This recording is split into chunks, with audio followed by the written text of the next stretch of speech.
Hello guys, self studies में आपका स्वागत है। आज हम पटवारी 2025 की जो परीक्षा हुई थी उसके शिफ्ट 2 में जो मैथ्स के सवाल आए थे वो सारे सवालों का हल करेंगे।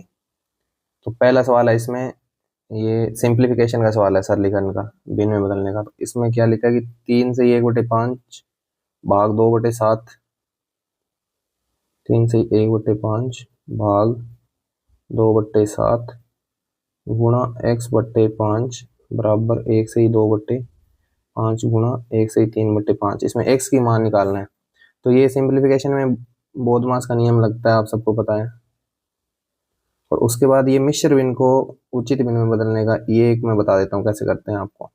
जैसे ये 3 से 1/5 लिखा, तो इसमें क्या करते हैं, 5 का 3 में गुणा करते हैं पहले 15, और प्लस ये ऐड कर देते हैं ऊपर जो अंश में जो भी लिखा रहता है। तो 15 और 1 16/5, ऐसे इसको बदलना है, बस यही कंसेप्ट है इसमें। तो 5 ये 15 और 1 16/5, फिर ये भाग 2/7 गुणा x/5 बराबर 5 एकम 5, 5 और 2 7, 7/5 और गुणा 5 एकम 5, 5 और 3 8, 8/5। अब ये 16/5 भाग को गुणा में बदलेंगे तो अगली भिन्न जो है वो पलट जाएगी, 7/2 गुणा x/5 बराबर 7/5 गुणा 8/5। अब जो जो कट रहा है उसको काट दीजिए। ये यहाँ भाग में है तो उधर जाके गुणा में आएगा, तो गुणा में आएगा तो ऊपर नीचे कट जाएगा, तो यहाँ डायरेक्ट काट दीजिए इसको। 5 से 5, इस 5 से ये 5 कट गया, 2 का भाग 16 में गया 8 बारी, यहाँ 8 है, इधर भी 8 है, 8 से 8 कट गया, 7 से 7 कट गया। तो x बराबर क्या आ जाएगा 1, जो कि ऑप्शन बी हमारा सही आंसर है। अगला सवाल है कि एक कार्यशाला में एक शिक्षक टैक्सी से यात्रा करने पर प्रत्येक किलोमीटर के लिए 10 रुपये का दावा करता है, अपनी कार से यात्रा करने पर प्रत्येक किलोमीटर के लिए 9 रुपये का दावा करता है। यदि उसने 60 किलोमीटर की यात्रा के लिए 575 का दावा किया तो उसने टैक्सी से कितने किलोमीटर की यात्रा की। इस सवाल को करने के बहुत सारे तरीके हैं, मैं आपको सबसे शॉर्ट और बेस्ट तरीका बताता हूँ मिक्सचर एलिगेशन से। इसमें क्या कह रहा है कि जब भी वो टैक्सी से यात्रा कर रहा है तो 9 रुपये प्रति किलोमीटर से 10 रुपये प्रति किलोमीटर से दावा करता है, और जब भी वो कार से कर रहा है तो 9 रुपये प्रति किलोमीटर से कर रहा है। और जबकि पूरी यात्रा में उसने 575 रुपये का दावा किया, तो प्रति किलोमीटर कितना दावा किया, 60 किलोमीटर की यात्रा थी, तो 575/60, तो ये 575/60 यहाँ आ जाएगा। अब इसको आगे सोल्व करने के लिए हम क्या करेंगे, 60 से गुणा कर देंगे सबको। तो 10 को 60 से गुणा किया तो 600 आ गया, 9 से किया तो 540 आ गया, और यहाँ 575 बच जाएगा, 60 से 60 कट जाएगा। अब मिक्सचर एलिगेशन में क्या करेंगे, 600 से 575 घटाएंगे तो 25, और 575 से 540 घटाएंगे तो 35। अब ये 5 से कट रहा है तो 7 5 35 और 5 5 25, यानी उसने टैक्सी और कार से जो यात्रा करी उसकी दूरी का अनुपात 7:5 आ गया। अब ये क्या पूछ रहा है कि उसने टैक्सी से कितना किलोमीटर यात्रा तय की। तो टैक्सी से निकालने के लिए हमें क्या करना है, टोटल कितनी है 60, और अनुपात क्या 7 और 5 12। टैक्सी का पूछ रहा है तो 7 से गुणा कर दो, तो 12 5 60, 7 5 35। तो उसने 35 किलोमीटर की यात्रा जो है वो टैक्सी से तय करी है। ये इसका सबसे शॉर्ट और बेस्ट तरीका है, बाकी और भी तरीके हैं इसको करने के। किसी वर्त के क्षेत्रफल का संख्यात्मक मान उसकी परिधि के संख्यात्मक मान का 14 गुना है। वर्त का क्षेत्रफल जो होता है उसका सूत्र होता है πr², और परिधि जो होती है उसका सूत्र होता है 2πr। ठीक है, ये ऐसे वर्त है तो ये r होती है त्रिज्या इसकी ना, तो ये परिधि, इसके चारों ओर एक चक्कर लगाने में जो भी दूरी तय करनी पड़ेगी वो परिधि, और ये वर्त के अंदर जितना भी एरिया है ये इसका एरिया। तो अभी कह रहा है कि वर्त के क्षेत्रफल का संख्यात्मक मान यानी πr² जो है उसके परिधि के संख्यात्मक मान का 14 गुना है, तो गुणा 14। तो यहाँ पाई से पाई कट जाएगा, एक आर से आर की एक कट के एक पावर बच जाएगी, तो आर बराबर 14 दूनी 28 आ जाएगा। अब पूछ रहा है वर्त की परिधि क्या है, तो आर का मान आ गया 28। तो अब परिधि पूछ रहा है, तो परिधि यानी 2πr, तो 2 × 22/7, और आर का मान है 28, तो 7 से कट गया 7 चौके 28, 4 दूनी 8 आ जाएगा ये, और गुणा 22 को लिख देंगे 2 × 11, तो 8 दूनी 16 × 11, इसको गुणा करेंगे 16 को 11 से तो 6 6 1 7 और 176। तो ऑप्शन डी इसका सही आंसर है। एक आयताकार मैदान को उसकी 3 भुजाओं पर पेंट लगाकर चिन्हित किया गया। यदि पेंट के बिना वाली भुजा की लंबाई 13 मीटर है और पेंट लगी भुजाओं की लंबाई 57 मीटर है, तो ये ऐसे एक आयताकार मैदान है। ठीक है, ये इसके बराबर है, ये इसके बराबर है। तो ये कह रहा है कि 3 भुजाओं पे पेंट लगा दिया उसने। तो जैसे ऐसे कर दिया उसने कि यहाँ, यहाँ और यहाँ पे उसने क्या किया, पेंट लगा दिया, और इस भुजा पे कुछ भी पेंट नहीं किया उसने। तो इसकी लंबाई जो है वो 13 मीटर दी हुई है, और बाकी तीनों का योग दिया है, यानी 2 गुणा ये एल मान लेते हैं हम इसको, और इसको, ये 13 है तो ये भी इधर वाली भी 13 आ जाएगी। तो 2 गुणा एल, 2 बार ये जुड़ गई, एक बार ये 13 जुड़ गई, इसका मान 57 दिया उसने। तो 2L बराबर क्या आ जाएगा, 13 घटा देंगे तो इसमें 44, तो L बराबर आ गया 22। अब आपको यहाँ पे एक चीज ध्यान रखना है कि हमने चौड़ाई 13 क्यों मानी। आप लंबाई भी मान लीजिए, उत्तर उतना ही आना, कोई फर्क नहीं पड़ता लंबाई चौड़, बट आपको ये देखना पड़ेगा कि यहाँ एक भुजा की लंबाई 13 दी है, यहाँ पे 2 भुजा, इसमें से 13 घटाएंगे तो 44/2 यानी 22 आएगी। तो वो ज्यादा, 13 से ज्यादा है, इसलिए वो लंबाई ही आएगी हमेशा। तो आपको ये, इससे आंसर पे कोई फर्क नहीं पड़ता, और अंडरस्टैंडिंग के लिए जरूरी है। तो मैदान का क्षेत्रफल पूछा है, तो क्षेत्रफल क्या होता है, आयत का लंबाई गुणा चौड़ाई, तो 22 गुणा 13, तो 13 दूनी 26, अंसल 2, 13 दूनी 26 और 2 28, तो 286 मीटर स्क्वायर। ठीक है, ये इसका उत्तर हो गया, ऑप्शन बी। अगला है कि 40 मीटर गुणा 30 मीटर आधार वाले आयताकार टैंक में 6.5 मीटर ऊंचाई तक पानी है। यदि 5 किलोमीटर प्रति घंटे की दर से पाइप से बहता है तो 20 सेंटीमीटर भुजा वाले वर्गाकार अनुप्रस्थ काट वाले पाइप द्वारा टैंक कितने समय में खाली किया जा सकता है। तो सबसे पहले आपको क्या कि टैंक में कितना पानी है ये निकालना पड़ेगा। तो टैंक का आयतन निकालना आपने, 40 गुणा 30, और उसमें 6.5 मीटर तक पानी है, तो 6.5 मीटर ये टैंक का कुल आयतन आ गया। अब आपको देखना है कि 1 घंटे में कितना पानी बाहर जा रहा है। 5 किलोमीटर प्रति घंटा जा रहा है, ये मीटर में है, तो 5 किलोमीटर यानी 5000 मीटर प्रति घंटा पानी बाहर जा रहा है, तो ये मीटर प्रति घंटा है। अब कह रहा है कि जो पाइप की लंबाई, पाइप जो है वो आयताकार है, उसका अनुप्रस्थ काट, यानी ऐसे एक पाइप है, ठीक है, उसका आगे से ये पार्ट जो है स्क्वायर है जिसमें से पानी बाहर जा रहा है। तो इसमें आप क्या करेंगे कि इसकी भुजा दी है 20 सेंटीमीटर गुणा 20 सेंटीमीटर, तो ये इसका अनुप्रस्थ क्षेत्रफल जो है वो 20 गुणा 20 आ जाएगा, और सेंटीमीटर को मीटर में बदलने के लिए 2 बार 100 से भाग दे देंगे। तो 1 घंटे में कितना पानी बाहर जाएगा ये निकालने के लिए आपको क्या करना है कि 5000 मीटर फेंक रहा है, गुणा 20 बट्टे में 1000, ये इतना मीटर क्यूब पर आवर जा रहा है बाहर। तो ये 2 जीरो से ये 2 जीरो कट गई, ये 2 जीरो से ये 2 जीरो कट गई, 2 दूनी 4, और 50 गुणा 4 यानी 200 मीटर क्यूब प्रति घंटा बाहर जा रहा है। तो इसको भाग दे दो 200 मीटर क्यूब प्रति घंटा से, ऊपर भी मीटर क्यूब है तो मीटर क्यूब से मीटर क्यूब कट जाता है, 2 जीरो से 2 जीरो कट गई, 2 से 2 बार गया, तो 6.5 को 2 से गुणा करेंगे तो 13 गुणा 3 बराबर 39 घंटे, इसका उत्तर आ जाएगा, ऑप्शन डी। अब आपको ये समझाने के लिए मैंने इतना सब बताया, आपने ये सब नहीं करना, आपने डायरेक्ट क्या करना है, ऐसे करना है आपने कि 40 गुणा 30 गुणा 6.5 इतना आयतन है। अब 5 किलोमीटर प्रति घंटा जा रहा है, यानी 5000 मीटर हो गया, गुणा 20 सेंटीमीटर, और इसको बदलने के लिए क्या आ जाएगा ऊपर 4 जीरो। आपको बस ये इतना सोल्व करना है और इसका उत्तर लिख देना है पेपर में।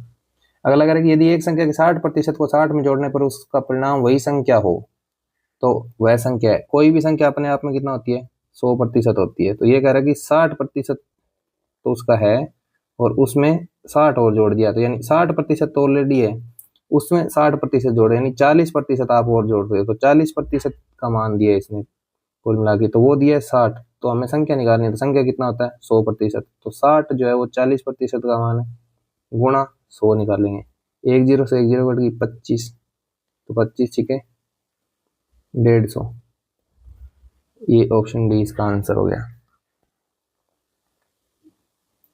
यदि किसी द्रव का ठोस रूप में बदल जाता है तो उसका आयतन 25% बढ़ जाता है, वही ठोस द्रव रूप में बदलता है तो उसके आयतन में आई प्रतिशत कमी क्या है। 25% की फ्रैक्शन होती है 1/4। तो पहले क्या कह रहे हैं कि 4 से आयतन जो है वो ठोस द्रव को ठोस में बदलते हैं तो 25% आयतन बढ़ जाता है। तो 4 से क्या हो जाता है 5, फिर वापस क्या है ठोस से द्रव में बदलेगा तो आयतन क्या हो जाएगा वापस 5 से कितना हो जाएगा 4। तो कितनी कमी आ गई, एक की कमी आ गई, कितने पे 5 पे, 1/5 गुणा 100 यानी 20%। Option B. 800 की साधारण 800 की राशि साधारण ब्याज पर 5 वर्ष के लिए ब्याज की किसी दर पर 96 हो जाती है। यदि ब्याज की दर समय की दुगनी हो जाए तो वही राशि 6 वर्ष में हो जाएगी। 8,000 से 9,600 हो गई, यानी 1,600 रुपये ब्याज मिला उसको कितने सालों में, 5 साल में। तो 1 साल का ब्याज कितना आ जाएगा, 5 ये 15, 320 रुपये। अब हमें दर निकालनी है तो दर बराबर क्या होता है, दर बराबर होता है मतलब ब्याज बट्टे मूलधन और गुणा में 100। तो दर निकालने के लिए, आर निकालने के लिए 320 रुपये ब्याज है, कितने पे ब्याज है 8,000 रुपये पे ब्याज है। तो इसकी ये यहाँ से दर निकल जाएगी, फिर 2 1 3 0 से 3 0 कट गई, 8 चुकी, तो दर आ गई 4%। अब ये कह रहा है कि दर दुगनी हो जाएगी, अब नई दर जो है वो कितनी हो जाएगी 8% हो जाएगी। तो 6 वर्ष में कितना हो जाएगा, तो 6 वर्ष में ब्याज निकालने के लिए यानी सिंपल इंटरेस्ट निकालने के लिए कितना हो जाएगा 8,000, आर 8% है और टी कितना है 6 साल है, तो बट्टे में 100, 2 0 से 2 0 कट गई, तो ये कितना ब्याज आ जाएगा 8 8 64, 640 गुणा 6, तो 0 6 चौके 24 अंसल 2, 6 छः 36 और 2 38, 3,840 रुपये तो ब्याज हो गया। तो राशि कितनी आ जाएगी लास्ट में 8,000 प्लस 3,840। अब आपको डायरेक्ट देखना कि 8,000 और ये 3,000 है तो टोटल कितना हो जाएगा 11,840 हो जाएगा। ऐसे जोड़ना है दिमाग में, ऐसे लिख लिख के नहीं जोड़ना है। तो 11,840 कौन सा है, ऑप्शन सी इसका सही आंसर है।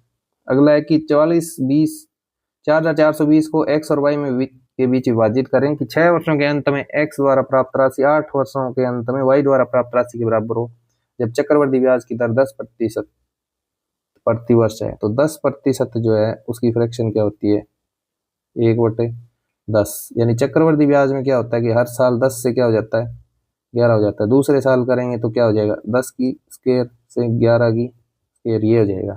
तो ये कह रहे हमने मान लिया कि x को x पार्ट मिला है, y को y पार्ट मिला है, तो अब x की राशि जो है 6 वर्ष के अंत में, यानी x हर साल क्या हो जाएगी 11 से 10, तो 6 साल तक चलेगा तो 6 पावर आ गई। y क्या है, y की भी 11 10 से 11 हो रही है हर साल राशि, बट ये 8 साल रखता है तो दोनों की राशि बराबर हो जाती है। तो ये पावर यहाँ से यहाँ कट जाएगी, 6 से 8 यहाँ 2 पावर बच जाएगी, तो ये x बराबर 11/10 की स्क्वायर y, तो ये आ जाएगा 121/100 y। तो x/y क्या आ जाएगा 121/100 y, इधर इसके बटे में आ जाएगा। अब कह रहा है कि दोनों को कितनी कितनी राशि प्राप्त हुई, तो कुल राशि कितनी है 44 20, और यहाँ पे कुल कितना हो जाएगा 100 और 121 कितना हो जाएगा 221। अब सबसे पहले हम x की निकाल लेंगे तो 121 से गुणा कर देंगे, ये इसमें 2 बारी कट गया 20, तो 0 2 2 दूनी 4 और 2 2420 रुपये मिल जाएगी, जो कि एक ही ऑप्शन है, ऑप्शन डी। ए का निकालना होगा तो यहाँ पे हम 100 से गुणा कर देंगे, तो 20 गुणा 100 बराबर कितना आ जाएगा 2,000 आ जाएगा, एक्स का ही आ जाएगा और वाई की मान ये आ जाएगा। तो ऑप्शन डी इसका सही आंसर है। एक शिविर में 240 शिक्षकों अथवा 400 विद्यार्थियों के लिए भोजन की व्यवस्था है। यदि 300 छात्रों ने भोजन कर लिया है, अथवा लिखा है यहाँ पे बीच में, यहाँ ध्यान देना है बस, तो शेष खाद्य सामग्री से कितने शिक्षकों को भोजन मिलेगा। तो ये कह रहा है कि 240 टीचर मान लिया टी का जो भोजन है, या तो उनको करवा लो या 400 जो है स्टूडेंट्स को आप भोजन करवा लो, इतना ही भोजन है। तो यानी एक टीचर जो खाता है और एक स्टूडेंट खाता है, उसका रेशियो जो है वो क्या जाएगा 400/240। ये 1 0 से 0 कट गया, 8 5 40, 5 और 3, यानी 5 टीचर जितना खाते हैं उतना 3 स्टूडेंट्स खाते हैं। या फिर ऐसा कह सकते हैं कि एक टीचर जो है 5 खाता है, सॉरी पहले गलत बोल दिया था, 5 टीचर खाते होता नहीं, एक टीचर 5 खाता है तो एक टीचर 3 खाता है। अब इसको आगे कैसे बढ़ाना है, अभी टोटल जैसे 200 400 स्टूडेंट्स का खाना है तो कुल खाना कितना बच जाएगा कुल खाना जो है वो 400 गुणा 3 1200 है। अब जो विद्यार्थियों ने कितना खा लिया, विद्यार्थियों या छात्र लिखा है यहाँ पे, तो छात्रों का कितना हो गया कि 300 छात्रों ने खा लिया, तो 300 गुणा 3 यानी 900 तो वो खा चुके। तो अब बच कितना गया, 300 बच गया। 300 किस में बांटना है, टीचर्स बांटना। एक टीचर का कितना है 5, तो यानी 60 जो है शिक्षक उसमें खाना खा पाएंगे। Option B. अगला कि सुयस ने कुछ धनराशि पर एक अलमारी खरीदी, उसने क्रय मूल्य का 10% इसकी मरम्मत पर खर्च किया और 1100 रुपए के लाभ पर अलमारी बेच दी। यदि उसे 25% का लाभ कमाया तो मरम्मत की पर राशि खर्च कितनी करी, उसने ये निकालना। तो 25% का लाभ कमाया उसने। 25% का मतलब है कि 1/, यानी 4 क्रय मूल्य पे 1 लाभ कमा लिया, 5 में बेच दी। जबकि 1 का मान उसको दिया है, 1 का मान कितना दिया है, या 1100 रुपए, 1100 रुपए के लाभ पे बेची, तो उसका क्रय मूल्य कितना हो गया, 4400 रुपए। अब ये क्रय मूल्य है जो इसमें दो चीजें जुड़ी हुई है, एक तो खरीद का मूल्य, खरीद का मूल्य, और प्लस में क्या जुड़ा हुआ है, प्लस में जुड़ा हुआ है उसकी मरम्मत। अब कितनी मरम्मत कराई उसने, 10% खर्च किया, यानी 10 रुपए में खरीदी तो 1 रुपए मरम्मत करा के इसकी वैल्यू होगी 11। अब 11 की वैल्यू कितनी है, 4400, यानी कितने गुना है, 400 गुना। तो ये पूछ रहा है मरम्मत पे कितना खर्च किया, तो मरम्मत पे उसने एक खर्च किया, 11 रुपए में खरीदी, तो एक की वैल्यू क्या आ जाएगी, 400 रुपए। तो ऑप्शन डी इसका सही आंसर है। मशीन की एक गिरनी जिसमें 8 दांते हैं उसे 18 दांतों वाली एक बड़ी गिरनी के साथ जोड़ा गया। जब छोटी गिरनी ने 27 चक्कर लगाए तो बड़ी गिरनी द्वारा लगाए गए चक्करों की संख्या क्या है। तो 8 दांत थे, छोटी गिरनी को हमने मान लिया जी और बड़ी गिरनी को मान लिया हमने कैपिटल जी। ठीक है, तो इसमें 8 दांत थे, तो छोटी गिरनी में 8 दांत थे, 27 चक्कर लगाई, तो 8 गुणे 27 हो जाएगा। और बड़ी गिरनी जो है उसमें कितने दांत हैं, 18 दांत हैं, तो वो कितने चक्कर लगाएगी, मान लिया x चक्कर लगाएगी, तो ये बराबर आएगा। तो 9 × 27 और 9 दूनी 18, 2 से काट दिया ये 4 बारी, तो x बराबर कितना आ गया, 12, तो ये 12 चक्कर लगाएगी। इसमें ऐसे होगा देखो कि छोटी गिरनी जो है उसमें 8 दांत हैं, तो वो जल्दी जैसे 1 2 3 4 5 6 7 और 8, तो ये जो है ये जल्दी जल्दी घूमेगी ना। और बड़ी गिरनी है उसमें 18 दांत हैं, तो वो क्या थोड़ी स्लो घूमेगी। तो दोनों जो है एक फिक्स पीरियड ऑफ टाइम में राउंड अलग अलग लगाएगी पर दांते उतने ही घूमेंगे, तो ये बराबर करना है इसको। यहाँ पे एक दुकानदार ने 200 रुपए में 12 पेन खरीदे और उन्हें 160 रुपए में 8 पेन की दर से बेच दिया, उसका लाभ यानी प्रतिशत निकालिए। तो ये यहाँ पे लिख लो कि पेन कितने खरीदे उसने, 12 पेन खरीदे, और यहाँ पे मूल्य है कितने रुपए में खरीदे, 12 पेन 200 रुपए में। अब बेच कितना रहा है, 8 पेन बेच रहा है 160 रुपए में। अब खरीद 12 रहा है बेच 8 रहा है, ऐसा नहीं हो सकता, जितने खरीदेगा उतने ही बेचेगा। तो इसको आपको बराबर करना है, तो 8 और 12 को बराबर करने के लिए इसको 2 से गुणा कर दो, तो यहाँ भी 2 से गुणा हो जाएगा, इसको 3 से गुणा कर दो तो ये 24 हो जाएगा, यानी ये भी 24 हो गया यहाँ पे, और ये भी 24 हो गया। ये हो गया 400 रुपये में खरीदे उसने 24 पेन और 480 रुपये में बेच दिए, तो उसको 80 रुपये का लाभ हो गया, कितने पे, 400 पे, और गुणा 100, 2 जीरो से 2 जीरो कट गई, तो 20% लाभ हो गया उसका। Option B. अगला सवाल है कि एक दुकानदार ने 40 रुपये प्रति किलोग्राम की दर से 50 किलोग्राम चीनी खरीदी, यानी 50 किलोग्राम चीनी जो है उसने 40 रुपये की खरीदी प्रति किलोग्राम। फिर कह रहा है कि उसने 40% चीनी 60 रुपये प्रति किलोग्राम की दर से बेची, कुल मिलाकर 20% लाभ कमाने के लिए उसे शेष चीनी किस रुपये प्रति किलोग्राम पर बेचनी चाहिए। तो इसने इसकी 40% बेच दिया, 50 का 40% कितना हो गया, 20 किलो चीनी जो है उसने 60 रुपये में बेच दी। ये 2000 रुपये की चीनी आई यहाँ पे। अब इस पर क्या कह रहा है, 25% लाभ कमाना उसको, 20% लाभ कमाना है, तो 20% की फ्रैक्शन होती है 1/5, तो यानी 400 रुपये का लाभ कमाना है। यहाँ पे कितने की बेच दी उसने, 20 किलो चीनी 1200 रुपये की बेच दी। अब बच कितनी गई, 30 किलो चीनी बच गई। 1200 रुपये उसने ऑलरेडी कमा लिए, टोटल उसको 2400 में बेचनी है। अब तो 1200 रुपये और चाहिए उसको 30 किलो चीनी से, तो 1200 रुपये चाहिए 30 किलो में, तो 1 किलो कितने की बेचेगा, 40 रुपये में। तो बी ऑप्शन करेक्ट आंसर हो गया। अगला कि रेखा के हिंदी में प्राप्तांकों का 1/3 उसके विज्ञान में प्राप्तांकों के आधे से 20 अधिक है, तो उसे दोनों विषयों में मिलाकर x 100 अंक मिले हैं, तो उसे विज्ञान में कितने अंक मिले हैं। तो हम हिंदी में मान लेते हैं x है और विज्ञान में उसके y है। तो हिंदी में x अंक मिले तो x के 1/3 यानी x गुणा 1/3 जो है उसके विज्ञान के प्राप्तांकों के आधे से 20 अधिक है। तो एक तो ये इक्वेशन बन गई। अब नीचे 3 और 2 है, इसको हटाने के लिए 6 से गुणा कर दो, यहाँ से 6 से गुणा करेंगे तो 2 बार जाएगा 3 का, तो 2x बराबर 3y प्लस 6 दूनी 12, 120 आ जाएगा। तो ये आ गया 2x माइनस 3y बराबर 120। अब दोबारा क्या कह रहा है कि x प्लस वाई दोनों कुल मिला के 100 अंक प्राप्त हुए हैं, तो इसको सोल्व करने के लिए इसको 2 से गुणा कर दो, 2x प्लस 2y बराबर 200, और ये वाला 2x माइनस 3y बराबर 120 है। तो इन दोनों इक्वेशन को आपस में क्या घटा दो, तो ये माइनस आ जाएगा, ये प्लस आ जाएगा, ये माइनस आ जाएगा, तो ये कट गया। 3 और 2 5y बराबर क्या जाएगा 80, तो y बराबर आ गया 16 पंजे 80। तो साइंस का ही पूछा है उसने, तो 16C ऑप्शन आ जाएगा इसका आंसर। ये कंप्लीट हो गया आपका लेक्चर। पटवारी के 2 ही शिफ्ट में पेपर हुए थे, दोनों के क्वेश्चन मैंने करवा दिए आपको। जो भी बच्चा आगे तैयारी कर रहा है LDC की, वीडियो की, राजस्थान पुलिस की, वो इनको देखें, बहुत ही हेल्पफुल सेशन है। PYQs हमेशा आपके लिए इंपॉर्टेंट होते हैं, और मैं इसके बाद में जो है वो राजस्थान पुलिस और वीडियो के पेपर में जो आए हैं वो करवाऊंगा अगले सेशन में इसके PYQ। Thank you.